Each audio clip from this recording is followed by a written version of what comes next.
Being kicked out of Malaysia did not strike us as particularly disastrous at the time, other than the fact that we all recognized our vulnerabilities as a small state.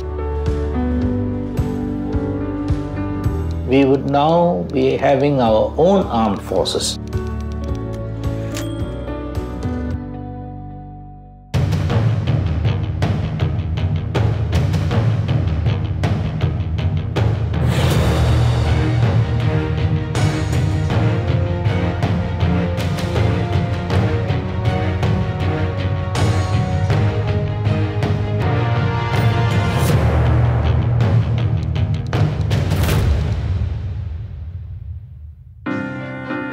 In 1967, Singapore introduced national service to boost their armed forces. As a newly independent nation and with the British withdrawal on the cards, Singapore felt exposed. The armed forces would be a conscript armed forces, and there would be regulars who would manage the training and become the core groups for various formations in the armed forces. The whole idea then was the army, the ground troops. The training of the first cohorts occurred in newly formed units, 3 SIR and 4 SIR, which were housed in Taman Jurong. They were actually housing and development board blocks which had not yet been occupied. There were very limited facilities. Parade grounds were hard to come by. You had to be actually created out of whatever open space there was. So with the national service system coming in, I found myself involved in the preparation of training formats, indirectly under the supervision of the Israeli advisors. Singapore had sought Israel's advice and experience to help develop a credible national service.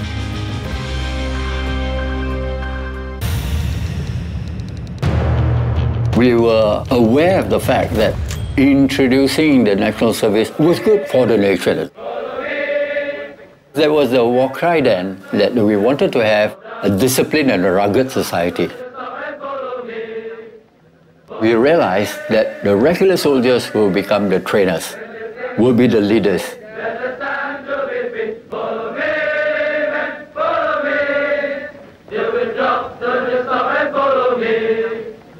So when they came in to do our preparation training with us, I think there was no disparity between us and them. We were willing to share. And there was no such thing as, you are second-class soldier, you are second-class officer, we are the professional. No. We said, we've got a task to do, let's do it together. We were going through a period of real learning, experiencing things that we had not known before, improvising all along the way, plenty of anxiety amongst the national servicemen and amongst the officers. There was resistance to national service from the very beginning. The Chinese population had objections to military service.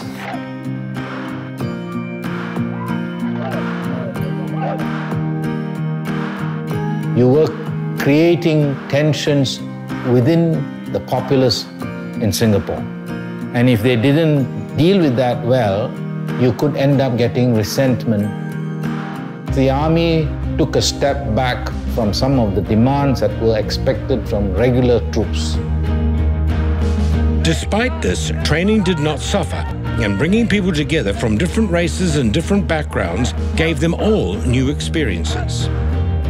For the first time, national service brought Singaporeans together for a shared task, and lifelong friendships were forged in the process. As national service continued to expand, new challenges emerged.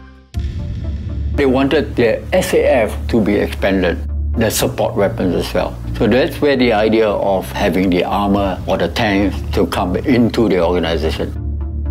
A group of us first started the Pure Tank Battalion in the SAF. The tanks are mainly for armor fights. But the V200 essentially was the infantry personnel carrier. So it means that it both can serve as a tank as well as to carry troops around using wheels, which are road-bound. So there are limitations. Whereas the tank, they are mainly for cross-country. The terrain generally in this part of the world is mostly jungle. So it makes more sense that if you can adapt yourself with either the urban type of fighting or the jungle type of fighting. So you are more flexible, you can move around. You have the versatility to adapt yourself whenever the terrain demands it. With the arrival of the 1990s, national service was impacted by Singapore's lower birth rate. And with less troop numbers coming through, technology was harnessed as a force multiplier, giving Singapore Armed Forces the decisive edge. A natural evolution of the training was that we should put in cutting-edge technology into our system. We got into the system a whole lot of people with the knowledge and the brain power to cope with where we wanted to go as an armed forces. Today, this technology has enabled the SAF to create a world-class Army, Navy and Air Force, with national service as the vital backbone for Singapore's defence. One of the greatest impact that the national service has on the community is that it gives the confidence to the individual.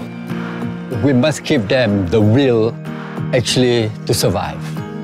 If they are able to survive by themselves, then you can relate it, the survival, to the nation, to the community, and so on and so forth. We prepare men to prevent war rather than to go into war. In times of peace, whatever we can do, our capabilities must show.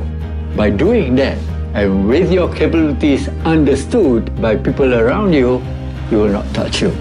Because they know this man is good, he's trained, he wants to survive, leave him alone. As a nation, we are ready for a lot of things.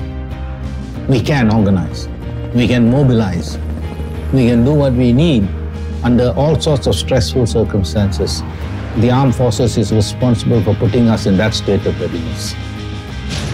Duty, honor, country, excellence in behavior, leadership, all of those things are imbibed by national servicemen.